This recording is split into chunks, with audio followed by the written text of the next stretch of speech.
Kheucha mën na ëmbal Diouma Thiam. Kheucha a une très mauvaise idée, a une très mauvaise intention vis-à-vis par rapport à Diouma Thiam.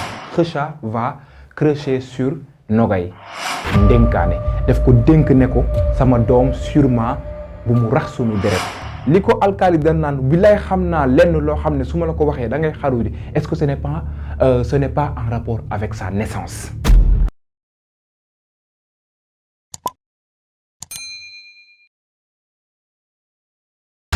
Asalaamaaleykum tout le monde, j'espère que yéen a ngi ci jàmm bu baax. On se retrouve encore pour parler de BTBT parce que fi mu toll nii à partir de épisode 20 bi passé moom mooy fi nga xam ne ci la sunu maam ne Komé sunu yaay sunu tanta en tout cas sunu lépp sunu jigéen débarqué fii la série bi di jëlee sens parce qu'il a fallu que mu ñëw pour que phrase d'accroche yu série bi maanaam bi ñuy gis ci suufu BTBT bi les legs du sang il a fallu que moom mu ñëw ba déballer wax prester pour ñu mën a retrouver le sens de cette phrase c'est-à-dire les legs du sang maanaam lan ndono li nga xam ne moom lañ ñu bàyyil. Alors ndono nag comme niñ ko mënee retrouver également ci français synonyme de legs c'est également héritage et là on comprend que ni héritage mën na bañ a nekk tout simplement des biens mën na bañ a nekk matériel mais mën na nekk la nga xam ne kaddu la maanaam le pouvoir ou bien le poids de la parole, le poids des mots. Dans ce cas, on comprend tout simplement que ni le comportement de Mariam Sall dafa am lu ko waral comme li ñuy wax lépp lu yëngu lu nekk la ko yëngal moo ko ëpp doole donc comportement Mariam Sall bi la muy yëngu emprise bi nga xam ne moom la yaayam bii ni am ci moom moo ko ëpp doole te moom moo ko waral et à travers ça li ñu ci jàngat moom mooy lan wala li ñu ci jot a xam moom mooy lan que kii ñu gis du yaayam mais rakku yaayam la. Pourquoi donc elle est venue à la place de sa mère et à travers également seen dialogue Mariam Sall nous apprend tout simplement que ni elle n'a pas connu sa mère. Maintenant reste à voir dans quelles conditions sa mère a quitté le monde. D'ailleurs dinaa si gën a xuus. D'après ce que Mariam Sall a dit c'est que li yaayam wax yaayam bii nii li yaayam biologique wax rakam ji. ay ji nga ma def nag lu ma métti loo xam ne mi ngi sama xol bi waaye bu ma demee laax la fekk sa yaay ji mais yow lu ma koy wax ak ndénkaane bi ma dénkoon ak li ma waxoon yow nga. maanaam personnage bi nga xam ne moom la mère ne comédie interprété yaayam def ko bàyyil benn affaire donc lekk ndénkaane def ko dénk ne ko sama doom sûrement bu mu rax sunu deret parce que ñun ay BTBT lañu ay genre je pense que parce que yaayam Sall la sant d'ailleurs ça m'a un peu mis dans la confusion bi mu accès ci kër gi ba ma xujane jabar ji Dieynaba Tall ne ko nuyu ko Sall la sant ma taxaw ma ne waaw Sall la sant kon Mariam Sall santu kan la jël santu yaayam wala santu papaam après tac je me suis rappelé du mot BTBT de la signification BTBT donc par rapport à ce qui en tout cas cherche à trouver de midi à 14h la signification de BTBT ay puissant affaire yooyu noonu je pense que la véritable ou bien la formulation la plus adéquate la plus juste c'est quoi BTBT c'est le fait d'avoir le papa et la maman le père et la mère qui ont le même nom de famille Sall Ndiaye Faye Diouf Lopez même les Juan Branco vous êtes des BTBT même si vous êtes toubab et que vous ne viviez pas cela donc c'est ça la véritable signification de BTBT alors mais quand on parle de BTBT sa yaay yore même sant que sa papa et que duma dégg benn yoon wala dégguma benn yoon ci seen discussion yaayam adoptive bi nga xam ne moom moo ñëw débarqué tuddul benn yoon papaam pourquoi elle n'a pas évoqué le nom du père de Mariam Sall alors cela me renvoie à li ko alkaali waxoon. man dama xam loo xam ne yow taw ma la ko waxoon billaahi wallaahi bu ma xëj ñëw fii da nga koy raamal yow. gisuma ci àdduna lu war a tax man may raamal. tey ngaa tey balaa maa wax gisuma ko. tey ngaa tey balaa maa wax waxal. Mariam tey ngaa tey balaa maa waxal alkaali waxal. boo waxul. écarté wu ma hypothèse ou le fait que soit Makhoudia may na ko deret wala mu may ko rein écarté wu ma hypothèse boobu noonu mais exactement li ko alkaali dañ naan bi lay xam naa lenn loo xam ne su ma la ko waxee da ngay xaru di est-ce que ce n'est pas en rapport avec sa naissance avec la naissance de Mariam Sall. Dans quelles conditions elle a été née? Dans quelles conditions elle a vu le jour? Dans quelles conditions sa mère lui a donné naissance? Ça mérite une spéculation pour vraiment savoir. Est-ce que c'est un rapport par rapport à toujours li alkaali di wax billaay li ma xam ba su ma ko waxoon da ngay xaru ji ou pas? En tout cas, ça colle, ça raccorde. Reste à voir si ça tient bien sûr. Ci kaw loolu noonu. En tout cas, man, bon, je sais pas, mais j'ai beaucoup cherché, j'ai beaucoup essayé à chercher, j'ai beau chercher à savoir, mais ça me reste flou. Le fait que tout de nous papam et qu'on choisit de ne pas amener sa mère biologique, mais nous indil nous rakuyayam. Pourquoi ce choix de de créer la mort de sa mère et tout?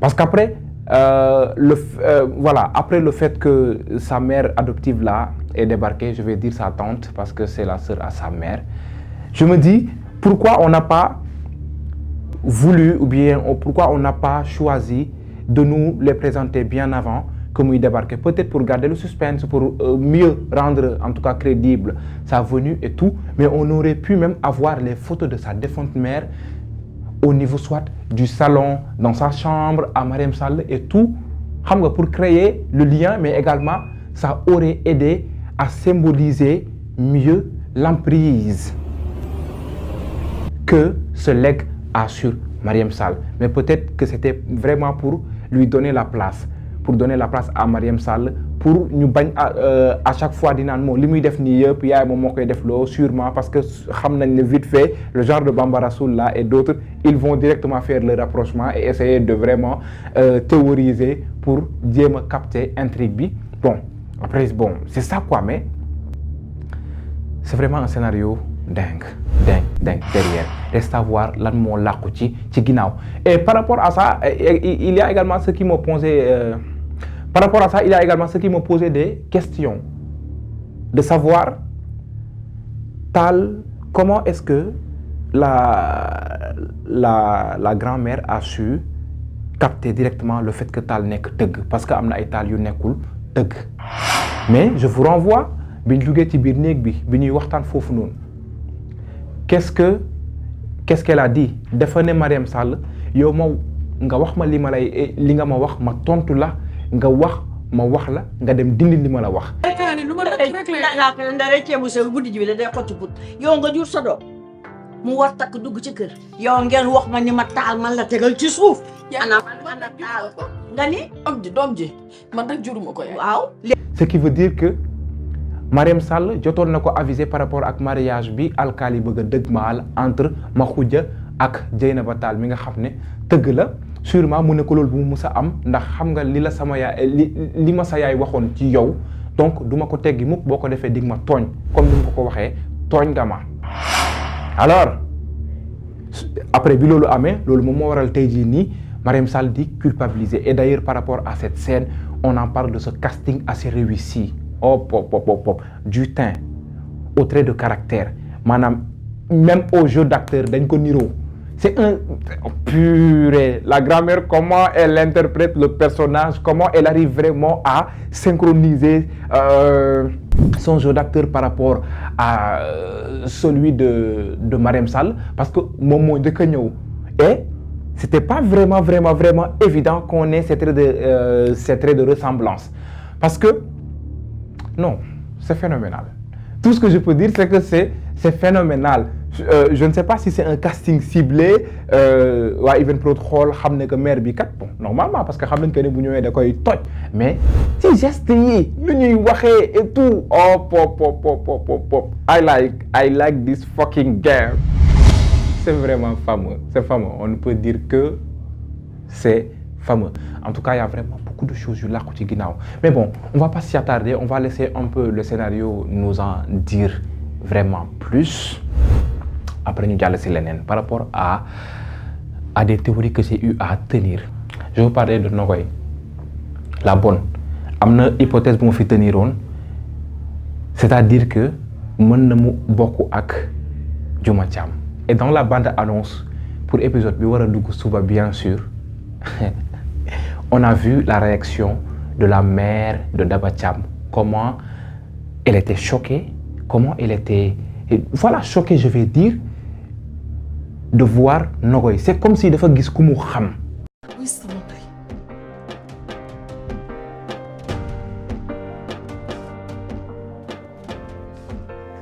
naa def. maa ngi fi. yow la kan. man la Nogoy xaritu Diouma la. C'est comme si dafa gis kenn koo xam ne xaaru ko woon pour gis ko. Est-ce que c'est la ressemblance qui choque? Ou bien est-ce que elle a reconnu bien sûr Nogoy? Reste à voir parce que ce n'est juste une portion d'image au niveau de la bande-annonce de l'épisode qui doit passer demain. Mais ça m'a renvoyé vers cette hypothèse. Donc il peut vraiment s'avérer qu'elles sont jumelles. Reste à voir si toutefois elles sont jumelles. Qu'est-ce qui s'est passé pour qu'elles se soient séparées? Dans quelles conditions elles ont été également séparées? Si on se rappelle également, ci revue bi ñuy passé, j'avais tenu que Kheucha mën na ëmbal Diouma Thiam. Alors, on a vu la réaction de Diouma Thiam bi ko Kheucha iriwee ci biir néeg bi. Donc, on peut dire tout simplement mën nañu garder espoir à ce que elle ne va pas se laisser faire du bàyyi benn yoon Kheucha di ko piquer sa dignité di jël ndawam bien sûr. Bon, supposons que ni am na ndaw ba léegi parce que il n'y a absolument rien du tout qui nous prouve qu'elle est vierge, mais rien également ne nous prouve qu'elle ne l'est pas. Par rapport à leur séquence également, je pense que c'est une séquence assez symbolique. Rien que les couleurs me disaient que Kheucha a une très mauvaise idée, a une très mauvaise intention vis-à-vis par rapport à Diouma Thiam. Le noir et le blanc qui contrastaient. Le blanc de Diouma Thiam qui symbolise tout simplement son innocence. Donc en se basant de ce blanc, si toutefois il est tenu en compte pour nous symboliser son innocence, on peut tout simplement dire qu'elle est vierge. Et que le noir qui vient contraster symbolise la mauvaise idée, l'idée noire, l'idée sombre que Kheucha a envers Diouma Thiam. Et même ses intentions, ses paroles, son body language, tout renvoyé au fait qu'il veuille coucher avec Diouma Thiam. Mais dans quel but, dans quel contexte, pourquoi elle voudrait le faire? Parce que en un moment, Kheucha nous a révélé qu'il ne s'imagine pas vraiment se séparer de Diouma Thiam. Du coup, est-ce qu'il n'a pas peur, vu comment Ndiaga Thiam réagit toujours, c'est-à-dire lu mu ko jaral dem ba di engager ay détectives privés ay log bomb pour mu leen di topp et tout ça là, même s'il ne sait pas qu'il s'agit de log bomb, mais il sait vraiment qu'il y a quelqu'un qui les poursuit.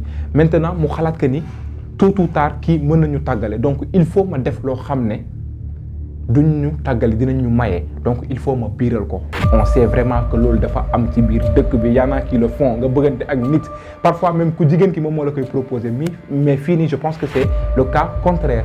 Kheucha moom moo bëgg profité ëmbal Diouma Thiam pour tout simplement ñu mën ko may, mais ay boo xamoon ni bés boo ko ëmbalee duñ la ko may. Est-ce que aussi Diouma Thiam a parlé de son histoire à Kheucha pour qu'il sache ce qui se passe, bien sûr?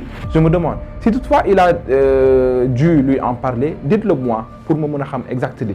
Je pense que bu ko waxoon du jéem a tenter ëmbal ko parce que dina xam ne bu boobaa ak nu mu mën di demee du ko may vu ni mu demee woon ci alkali ak tout simplement Daba Thiam. Waaw mbëggeel mën na lu nekk mën na lu nekk parce que je ne peux pas croire au fait que bëggu ko. Et tout à l'heure je vous parle du fait que Daba Thiam pas Daba Thiam mais Diouma Thiam ak Nogoy mën nañu nekk ay jumelles. Et au niveau de la bande-annonce de Bété Bété mooy première bande-annonce bi teaser boobu noonu li mu wund moom moo bëri. On a vu que Kheucha va cracher sur Nogoy. Et est-ce que cela ne tient pas, le fait que ñu nekk ay jumelles, et c'est ce qui va expliquer le fait que mu war a am penchant sur ñoom ñaar ñëpp jóge ci Diouma Thiam dal ci Nogoy. En tout cas c'est un peu flou mais c'est également croustillant pour un début de théorie. nañ xool lan lay joxe. lan la leen laal ñu war a wax est-ce que am naa leen lu ma leen wax est-ce que du ma ko fi ndar képpee ba beneen yoon ñu joxante rendez-vous, mais mënuma également quitter sans pour autant parler de la plaie qui ne lâche pas les gens qui ne lâche pas la maison de Alkali jusqu'à même chez Makhoudia. Comment elle s'appelle encore? Mam Jojo. Mam Dior. Oh, Mam Dior, comme Gom. Mais Mam Dior, tu viens... Yo. Et puis, est-ce que vous avez vu? Depuis qu'elle est venue, elle ne porte que du rouge, à part que Sibir Wanbi. Mam Dior, yo, tu viens, tu mets ton rouge qui symbolise un danger, mais bien sûr, tu es un danger. C'est un danger. Même quand je parle de plaie là, elle renvoie au sang qui coule au niveau d'une plaie. Elle fait défaut. Elle fait mal. Rien que cette vidéo que tu as tombée dans votre groupe de WhatsApp là, cette vidéo a atterri chez Amina, qui ira dire à sa mère que mon père était chez Tata Oumou Khayri.